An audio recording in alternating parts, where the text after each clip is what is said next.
ایک جسم ہے آقا علیہ السلام کا، جسم اطہر، اور جسم کی معراج کا یہ پہلا مرحلہ ہے جو ہم بیان کر رہے ہیں، مسجد حرام سے مسجد اقصی تک۔ اس میں سارا سفر رہا تو سارا سفر جسم اقدس کے ساتھ، جسم اقدس کے ساتھ، مگر یاد رکھ لیں کہ سفر کے تینوں مرحلوں میں ہر ایک مرحلہ آقا علیہ السلام کی ذات اقدس کے ایک ایک حصے کے لیے خاص تھا، تاکہ اس مرحلے میں اس حصے کو معراج پر پہنچایا جائے۔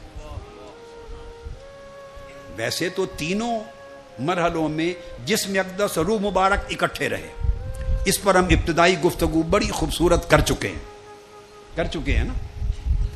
اب میں جو بات کہہ رہا ہوں وہ یہ کہ بے شک اول تا آخر جسم و روح اکٹھے رہے، مگر معراج کے تین جو مرحلے ہیں، اسراء اور معراج، مسجد اقصی تک ایک اور سدرۃ المنتہا تک دوسرا، اور اس سے آگے مقام کعبہ قوسین او ادنیٰ تک تیسرا، یہ جو تین حصے ہیں سفر کے، ان میں سے ہر ایک حصہ آقا علیہ السلام کی ذات اقدس کی ایک ایک شان کو الگ الگ معراج کروانے کے لیے تھا، اس خاص شان کے لیے خاص تھا۔ تو گویا مسجد حرام سے مسجد اقصی تک پہنچے تو یہ جسم آخر تک رہا، مگر بطور خاص جسم کی معراج تھی، بطور خاص جسم کی معراج تھی، کہ جب جسم مصلی پر امامت کروا رہا ہے اور انبیاء کی روحیں مقتدی بن کے کھڑی ہیں، یہ جسم کی معراج تھی۔ اور مسجد اقصی سے جب آگے گئے سدرۃ المنتہا تک تو آقا علیہ السلام کی روح مبارک کی معراج تھی، حالانکہ وہاں بھی جسم ساتھ تھا، اور جب جسم کی معراج تھی تو روح ساتھ تھی، جسم و روح جدا نہیں ہوئے کہیں بھی، مگر پہلے حصہ معراج میں فوکس کہتے ہیں، کیا فوکس، جسم اطہر کے جو لطائف ہیں، آقا کے جسم پاک کے جو لطائف ہیں اور جسم پاک کی جو شانیں ہیں اور آپ کے جسم اقدس کی جو خاصیتیں ہیں اور اس کے جو مرتبے ہیں، انہیں معراج پر پہنچانا مقصود تھا۔ وہ جسم جو میں نے کہا کہ جسم کے اندر بھی بشریت اور نورانیت دونوں جمع تھے، جسم کا سمجھایا نا کہ جسم کی یہ شان تھی، لعاب دہن میں شفا تھی اور پسینہ میں خوشبو تھی اور جسم کا سایہ نہ تھا۔ یہ جو جسم کے خواص ہیں، ان جسم کے خواص کو معراج کرانا مقصود تھا۔ القدس سے جب آگے چلے تو آقا علیہ السلام کے جسم کو معراج ہو گئی تھی، اس جسم کی معراج ہو گئی تھی۔ اور جب القدس سے مسجد اقصی سے آگے سدرۃ المنتہا پہ پہنچے تو جب سدرۃ المنتہا کو آقا علیہ السلام نے چھوڑا تو آپ کی روح اقدس کی معراج ہو گئی تھی۔ اب یہ جو مرتبے ہیں، بشریت کا مرتبہ، نورانیت کا مرتبہ، روحانیت کا مرتبہ، یہ جو انسان مراتب کو دیکھتا ہے، مختلف فرشتوں کا نورانیت کا مرتبہ ہے، انسانوں کا بشریت کا مرتبہ ہے، پھر اللہ والوں کی روحانیت کا مرتبہ ہے، بھئی یہ سارے مرتبے تو آقا علیہ السلام کے جسد اقدس میں گم ہو گئے، یہ تو جسد مبارک میں آ گئے سارے۔ اب جب آقا علیہ السلام کا روح کا مرحلہ معراج آتا ہے، جس میں جسم ساتھ تھا مگر دوسرے مرحلے میں فوکس روح مبارک پر تھا، محمدن اسپرٹ پر تھا۔ پہلے محمدن باڈی پر فوکس تھا، پہلے فوکس آپ کی باڈی پر تھا، اب فوکس آپ کی spirit per, civil and spirit per focus ہے۔ جب روح پر فوکس ہوا معراج کا، اور فوکس سے مراد اس کا بھی فوکس ہے نا جو لے جا رہا ہے، وہ جو لے جا رہا ہے۔ پہلے مرحلے میں فوکس اس چیز پر تھا کہ جسم کے لطائف اور مقامات کو معراج ہو جائے، دوسرے مرحلے میں فوکس روح محمدی پر تھا کہ اس روح محمدی کے لطائف کو معراج ہو جائے۔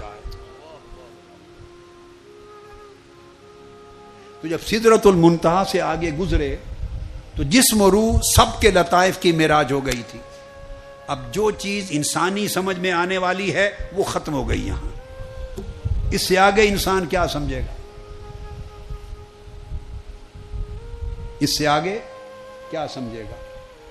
تو میں اس کو آپ کے لیے یوں سمجھاتا ہوں کہ پہلے مرحلے پر جسم کا معراج ہو رہا ہے، دوسرے مرحلے پر آپ کے قلب کا معراج ہو رہا ہے، قلب محمدی کا معراج ہو رہا ہے.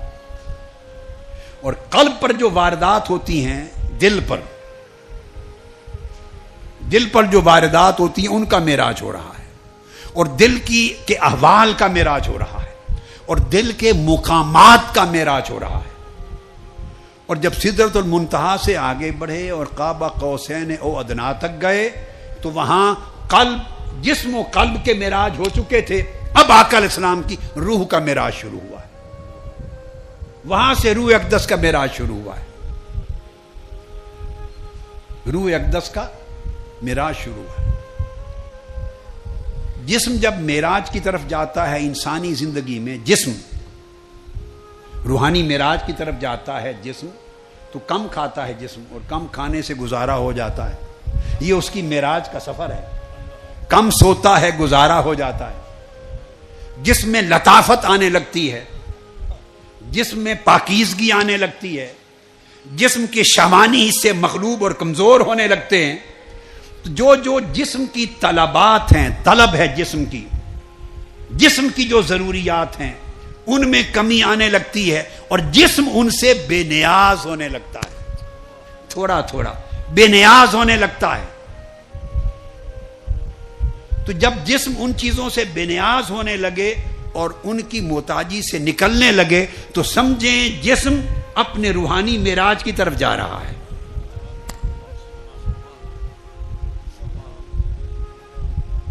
اور قلب، اس کے بھی خواص ہیں. قلب رغبت رکھتا ہے، دل محبت کرتا ہے، یا حرص کرتا ہے، یا لالچ کرتا ہے، یا توکل کرتا ہے، یا زہد رکھتا ہے، یا بے نیاز ہوتا ہے، یا توکل کرتا ہے، یا اس میں اخلاص ہوتا ہے. تو دل کی اپنی اچھی بری خاصیتیں ہیں. تو دل اگر ان بری خصلتوں سے نکلنے لگے اور توکل کی طرف جانے لگے، یقین کی طرف جانے لگے، قلب دل اور اللہ کی محبت کی طرف جانے لگے، تو جب دل ان خاصیتوں میں بڑھنے لگتا ہے تو اسی انسانی زندگی میں سمجھیں اس کے دل کو معراج کا سفر شروع ہو گیا ہے. اس کے دل کا سفر معراج شروع ہو گیا ہے. اور روح اس سے آگے عالم جبروت کی چیز ہے. تو روح جب ہے تو روح کی کیا خوراک ہے؟ جس کے ساتھ روح آگے بڑھتی ہے وہ اللہ کی قربت ہے، وہ اللہ کی معرفت ہے.